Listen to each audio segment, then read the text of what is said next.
research-based buying. And what I'm hoping you all become is a research-based buyer, meaning you do your research before you buy.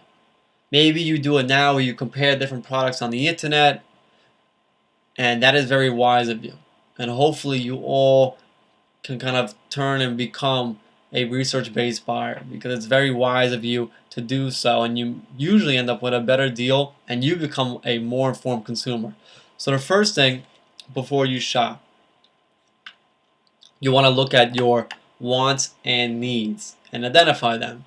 So for example, if you just bought jeans and they ripped, all right, and you had and these were a new pair of Levi jeans, they happened to rip at school, your needs would be you need a new pair of jeans. Not that you just need a new pair of Levi jeans. I also want to get you out of just thinking brand name. Do not just go by the brand. Okay?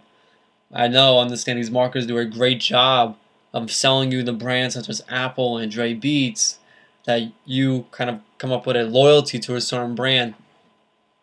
Just trying to get you out of that line of thinking. You also want to gather information and know the marketplace. When we say gather information, look at different models, look at the prices. So you want to look at cost. If you get a new phone, how much is the new Samsung? How much is the service contract? Are there options? And you also want to look at consequences to your budget. If you were to make that buying decision, how would that affect your budget? Remember, we just made them, and that is your month-to-month kind of list to follow, your financial statement to follow that we came up with. And you also want to know the marketplace. Are there any sales going on right now? What's the return policy? Is it a month? Is it 2 weeks? Is it 60 days? 30 days? Gathering all this information. Second, you want to weigh alternatives. Compare products. So compare features. Look at different designs. Alright?